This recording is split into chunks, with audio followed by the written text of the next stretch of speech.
right, welcome back to another episode of whatever we're calling this. We still don't have a name, but yeah. So we'll figure that out soon. I was thinking of maybe Jehovah's Witnesses, maybe. Yeah, that could be good.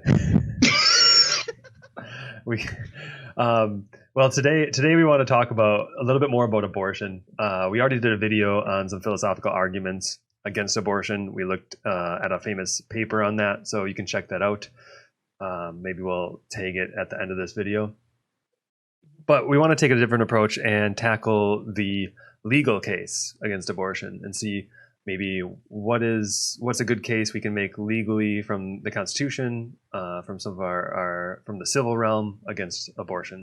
Yeah, so today we're just going to be looking in the Constitution of the United States. But basically what I'm just going to do is we're just going to read through the 14th Amendment, because Roe v. Wade was actually based on the 14th Amendment.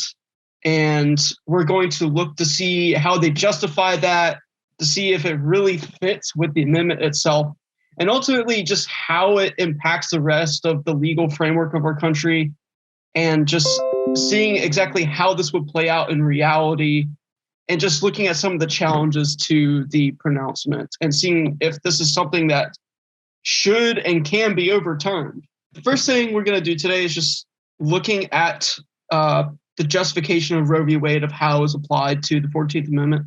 So it was ratified in January of 1973 by the Supreme Court of a 7-2 decision, ruling that according to due process, it was ruled constitutional by the 14th Amendment due to right of privacy, that women cannot be forced to have or not have an abortion. So it's essentially a right to the woman's body, to a woman, essentially how they can choose to use their body, right? So it's an invasion of privacy. Essentially relating privacy to the body of the woman. Correct, correct. Yeah. Okay. So the government does not have a say on how a woman ought to use her body. It would be a violation of the 14th Amendment, as a violation of a woman's right to privacy. So that's how they justified it. Okay. The next thing we will do is just read the amendment itself, all right, to see how that fares. Got it up on the screen, so whenever you're ready. Okay. So this is Amendment 14. It was passed in Congress on June 13th of 1866 and then ratified a couple years later. But this is Section 1, and this is where Roe v. Wade is based upon. So this is the only relevant section of the amendment to our topic, but there are a few more sections. But this is what it says. All persons born or naturalized in the United States and subject to the jurisdiction thereof are citizens of the United States and of the state wherein they reside. No state shall make or enforce any law which shall abridge the privileges or immunities of citizens of the United States, nor shall any state deprive any person of life, liberty, or property without due process of law, nor deny to any person within its jurisdiction the equal protection of the laws. What they're basing the justification on for the right to privacy is the fact that a state can't deprive a person of a liberty. But we want to look at a couple things here, especially in terms of the state can't deprive a person of life as well. So it seems to be the chief question in this amendment goes back to our first video. Is a fetus a person? Yeah, I was going to say, I think we have to deal with some definitional stuff here. What do they mean by person? Right. And then, exactly. Of course, shall any state deprive any person of life, liberty, or property? How are we defining those? So those will be essential to see how they relate to Roe v. Wade. So you mentioned that the main reason the 14th Amendment is being applied to the Roe v. Wade case is this sense of the woman's body and privacy. So due to privacy, I guess the justification would be that the government can't tell anybody what to do with their body due to apparently privacy. Now, it seems on the face of it, it seems like, yeah, that's true. But what are your thoughts about how this sort of privacy clause is related to, or is using to justify Roe v. Wade? Right. So the law.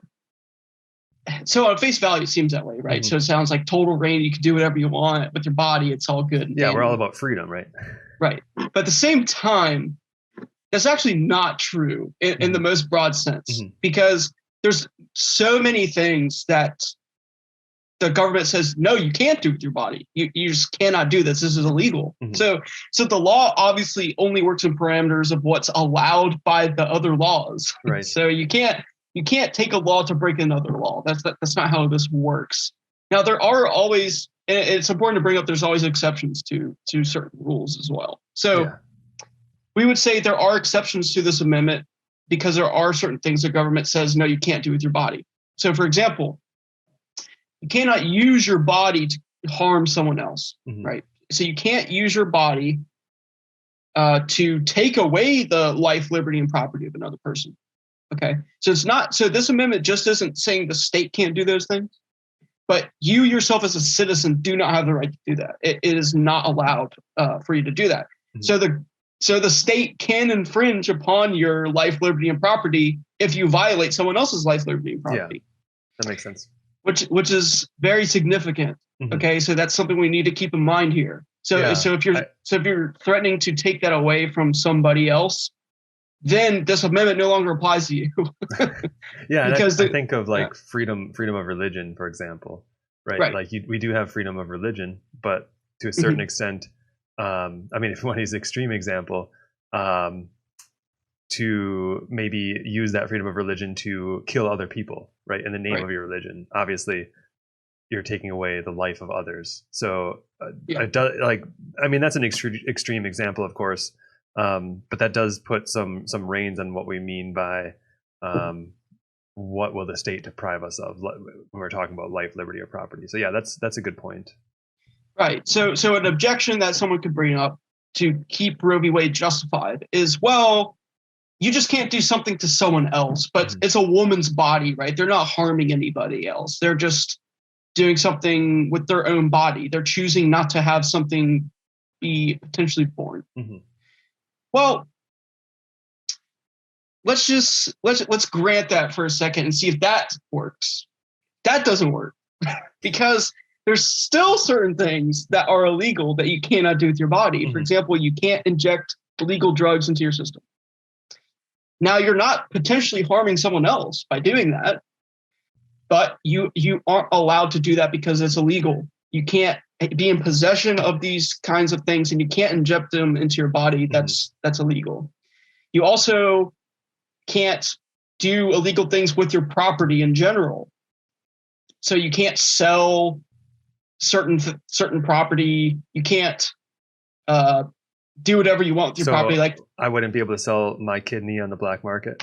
No, you can't. You can't do that. Well, that's actually a good question. It depends, but typically, no. You can't just like. Well, for example, you can't sell like your kids, right? You can't. Or like you also can't. Not that your kids are just your property, but they are protected under like certain things. But for example, your pets, your animals are your property. Does that mean you can just kill all of your pets? Just like beat them, slaughter them like Michael Vick, where he had like dog fights. Yeah. Right. I mean, they were his dogs. What's the problem, right? He, just in his backyard has his dogs fight. What's the big deal, right? It's his property. He can do what he wants with his property. The 14th Amendment shouldn't have any say over that. Well, there's animal rights, right? So the government says, well, this is animal abuse. You can't just do whatever you want with your property, even like animals. So they would say, okay, you no longer have the right to do this. You can't just do whatever you want. You can't. I mean, this is disgusting, but you can't have sex with your pets, right? That's bestiality. You can't do that. Yeah. That is doing something with your body that you're not allowed to do. Right. You can't just do whatever you want with your body is the point I'm trying to get at. You can't commit suicide. And that's not you physically harming someone else. But in order for assisted suicide to be illegal, suicide has to be illegal. But it's still a crime on the books. The point I'm making is as a crime on the books, the government has already put in place, no, you actually can't do whatever you want with your body. Yeah, and I think just to clarify, to emphasize your point a little bit, we're not like the suicide point, for example. Of course, someone can commit suicide. What we're saying is, according to the law, you can't legally. So yes, it's a legal versus a metaphysical or a possible distinction. Let's just look real fast at the justification here a little bit deeper, because one thing that they have to do in order to not be condemned by the state shall not deprive any person of life here, right, is they have to somehow justify, well, a child in uterus is not a person, because this amendment directly protects all people. You can't just kill people in the United States. That's not how our country operates. And so, right. So if that's true, you have to argue that a child in the uterus is not a person. So let's see the main argument that at least Roe v. Wade uses, okay? Because that's the only thing on the books that's allowing for abortion. There's other arguments that people make, but in terms of legality reasons, we just need to focus on what Roe v. Wade talks about. And that it's an infringement of privacy to the woman of how she's able to use her body. Okay. So essentially the argument goes that since the child in uterus is completely dependent upon a woman's body, therefore a child in utero is not a person, because everything that it needs to exist is attached to and part of the woman's body. So therefore it can't be ruled as a person because it's a completely dependent life forms. Yeah, I've heard maybe it's more of a parasite. I've heard that term thrown around. Yeah. What are the potential ramifications of that though? Because if you say that's the case, that you are not a person if you're completely dependent upon something else to keep you and sustain you alive and give you nutrients. Well, every single person, for example, in a hospital that's hooked up to a machine that needs that to survive, people with like extreme forms of cancer, or when they need like nutrients like to be pumped in through their veins because they can't eat, all these people who are being completely dependent upon a machine to exist. How much less of a person are you if you need a machine to stay alive than another person to stay alive? Because like babies still need people to survive out of the womb, right? And we are not saying they're not people. Legally, they are people. According to the 14th Amendment, it says if you're born, you're a person. And so all born people are citizens and people. They'd push back on that born, right? So like, well, you're a person once you're born. All persons born are naturalized in the United States. Yeah, well, the amendment specifically just says they're citizens. Right, so they can still be people before they're born, but they become a citizen after they're born. So like we don't want to I guess what I'm pointing out is we don't want to read that all persons born as in you're not a person until you're born. It's saying you're a person, but you're born as a citizen. Right, yeah. So if that's true, then, I mean, you're like a child out of the womb is still completely dependent upon another person's body to survive. Like another person has to use their body to sustain them and keep them alive. Yeah, and it's so interesting that people push on this. We hit this in our other more philosophical videos, so I don't want to hit it hard here, but it's like it would be essentially saying you become a person or less of a person based on what you're related to in the world, which is kind of crazy. I mean, we all depend on certain things like I don't farm my own food, right? Like I depend on farmers to get that to stores and packaged for purchasing. So it's like, at what point are you not dependent on someone or something? Right. So by that logic, a plant would be more of a person than you are. Right. Because I'm completely dependent upon plants for oxygen. So if the argument goes, it's like, if you're more dependent on something to survive, that makes you less of a person, therefore have less rights. So therefore, since a fetus is completely dependent upon its mother, it's not a person. Well, then should plants have more rights than people? Because we're all dependent upon plants to survive. Like, I just don't, the justification is so bizarre when you actually think about it. Yeah, it is. It just, there's no, like I think all of us know deep down in reality, this is an absurd argument.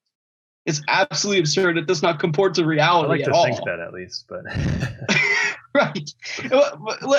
What if someone's like, well, you're just being a philosopher? Well, okay, let's look at the books here, right? So the Supreme Court does not have a decision upon whether or not a fetus is a person or not. However, 38 states at least, okay, and this was just taken in 2018, so it might be more now. They all have fetal protection and homicide laws. Okay, so and also there was a Unborn Victims of Violence Act passed in 2004 as well.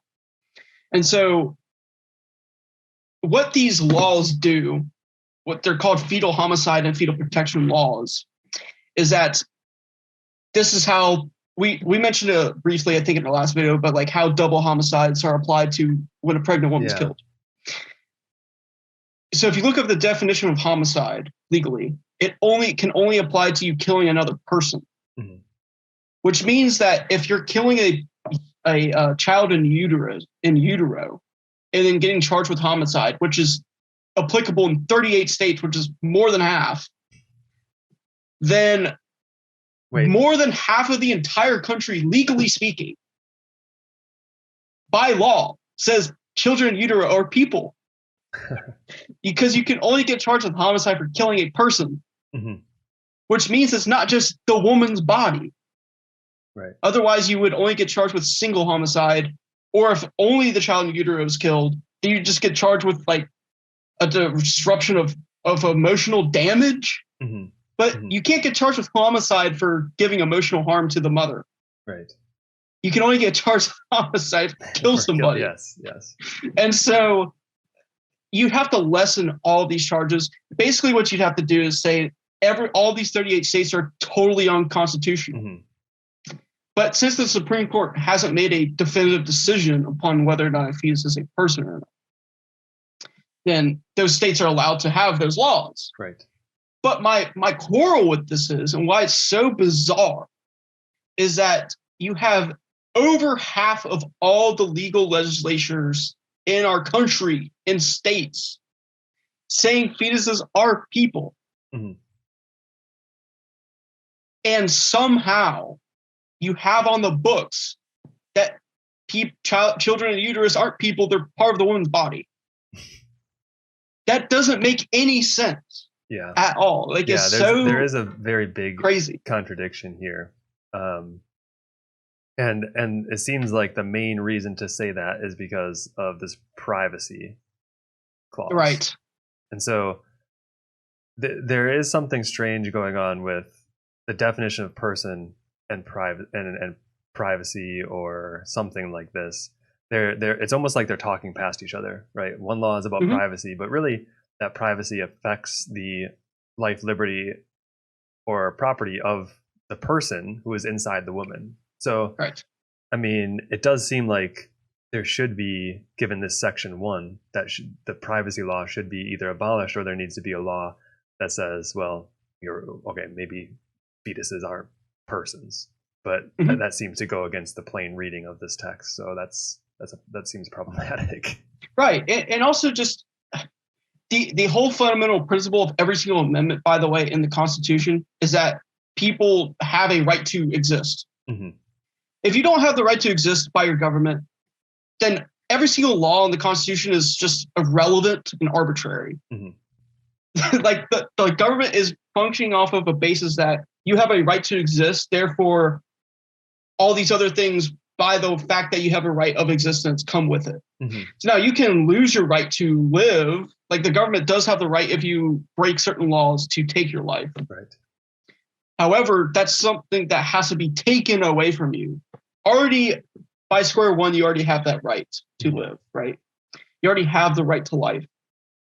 And so that undergirds every single amendment, including the 14th Amendment. Okay. So now we have to make another arbitrary distinction. And this is what we go back to our original video about personhood from a philosophical perspective. When do you become a person now? So like you have all sorts of really terrible, horrible implications that go with that. And so essentially the government's saying like, well, there's a certain part of human stage of existence that you're not a person yet. And if people don't automatically have the inherent right to exist and live, then you have a really bad problem, legally speaking, of when any of these amendments can be applied to you in general. Yeah, or when any of the due process of law can be applied to anybody for taking those rights away. Exactly. I mean, that's another big problem. When do you punish someone? Like maybe they didn't have that right yet, you know? Exactly. Yeah, it gets really scary really fast. Like there's, I mean, my main argument against this entire argument for Roe v. Wade is that it simply does not comport with reality. It's against science. It's obviously unphilosophical. Yeah. And also just it creates legal contradictions. So, there's nothing within the wording of itself that would suggest or imply that fetuses aren't people. There's nothing in Amendment 14 that would ever seem to suggest or stretch to allow a woman to have an abortion. It seems to me that you'd have to make another amendment. I mean, to apply this to the 14th Amendment seems extremely unapplicable to me. We just went through sort of showing this contradiction in how states, the majority of our legislation, perceives persons in the Constitution, and this seems to include the unborn. Even this Section 1 of the 14th Amendment seems you're born, all persons are born, right? And so they must be a person before they're born, but they're a citizen after they're born. But there does seem to be this contradiction between the Supreme Court and what the Supreme Court is saying in this Roe v. Wade and using the Privacy Act. And this has happened in history before. So we do have a parallel to this. And I know you want to say a little bit about that. Right. Andy, you were kind of reading through Frederick Douglass a little bit earlier. Yeah. And that was very interesting because he makes a lot of really good arguments to show the contradictory nature of how slavery was being allowed in our country. Because what essentially in his day, what was going on in the times of slavery is that the Supreme Court had the justification of saying slavery was constitutional by ruling that slaves were property, not people, right? So they didn't have any rights inherently as people at all because they're not people. They're property of the slave owners. Well, a couple of things that showed why that's absurd is, one, you had the 3/5 Act, right? Which non-people can't vote. So slaves shouldn't have any say in any votes at all if they're not people at all. Yeah. But Frederick Douglass points out a good point is that, like, for example, we know this today, like animals can't break the law, right? So they can't be charged with crimes. Right.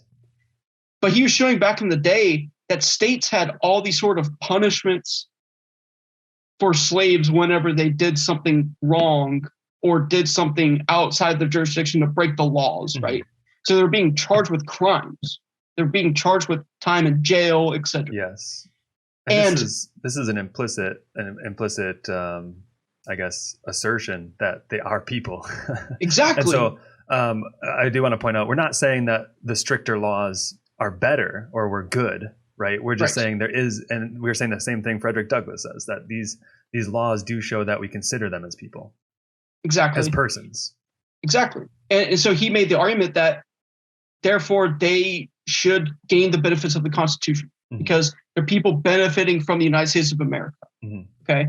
So certain, as far as the unalienable rights go, they should have rights in our country. There's nothing in the letter of the Constitution itself that bans slavery. There's actually certain founding fathers who weren't very fond of slavery. And there were some founding fathers who did have slaves, but there's a very significant reason why they never added anything about slavery in the Constitution. Both of these men were able to sign the same Constitution. Right. And so it seems that they were all open to the idea of slaves being extended these rights. And so Frederick Douglass shows, like, look, there's a fundamental contradiction in our legal system here. And eventually the 13th Amendment came in 1865, which freed all slaves. Like the government, I mean, people could not own slaves anymore because it was an infringement upon personhood. It was infringement upon those rights. And it's not a coincidence, by the way, that the 14th Amendment was added a year after this. Just saying.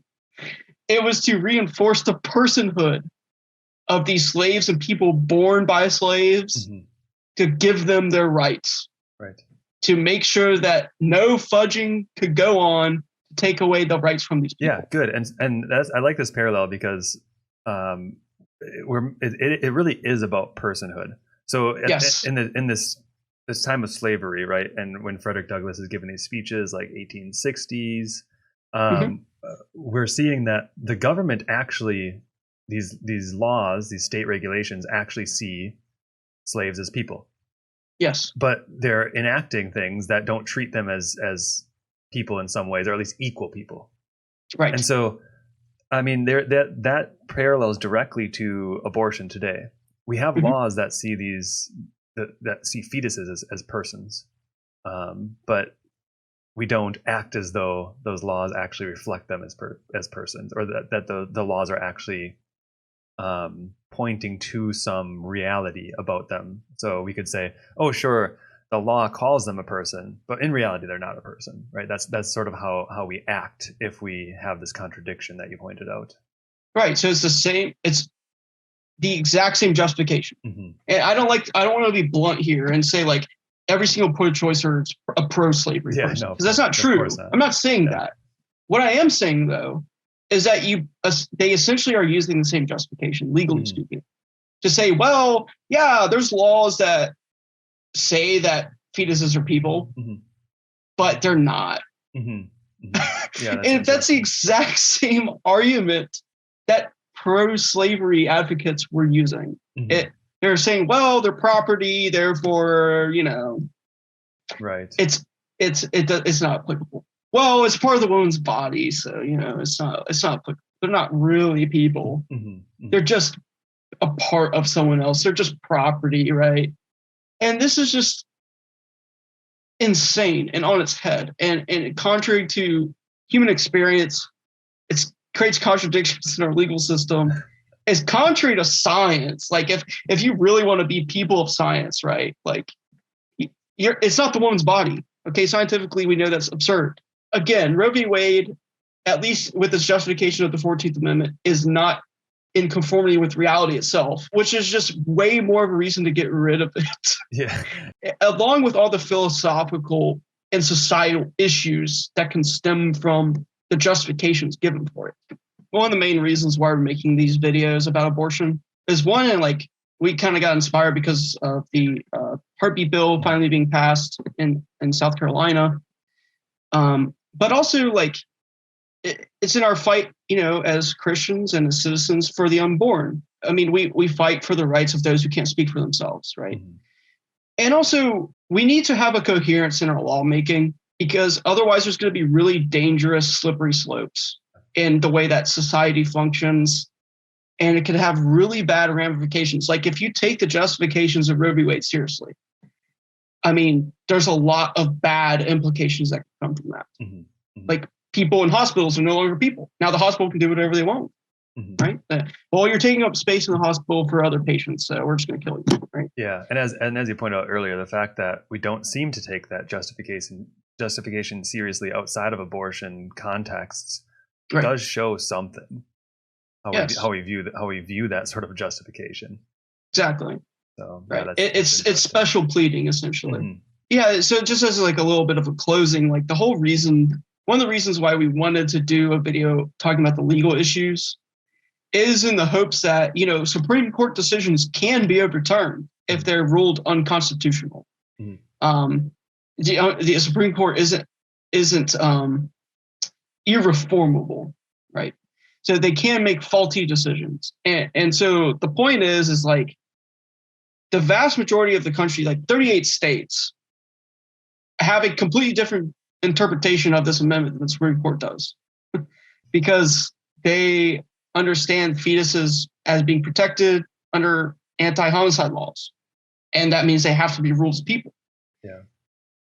If you're ruled as a person, then this amendment is applying to you. And so if that's the case, then you can't justify fetuses aren't people on the same amendment that people are being protected by this same amendment from. Like, it's a total contradiction. It's impossible unless we wanted to allow total contradictions in our legal system. That's why I think the legal battle is definitely at least worth having. Yeah. Oh, for sure. And like you said, to have these contradictions in thought or in life, sometimes they're not so bad. I'm not talking about like an abortion contradiction, but just a contradiction in general, right? We hold opposing views all the time, but in law like this, there are a lot of consequences that can come from these, especially if both are established, contradictory opinions are established on the same law. It takes us away from the clear reading of the text so that we can start changing words, we can start interpreting words differently.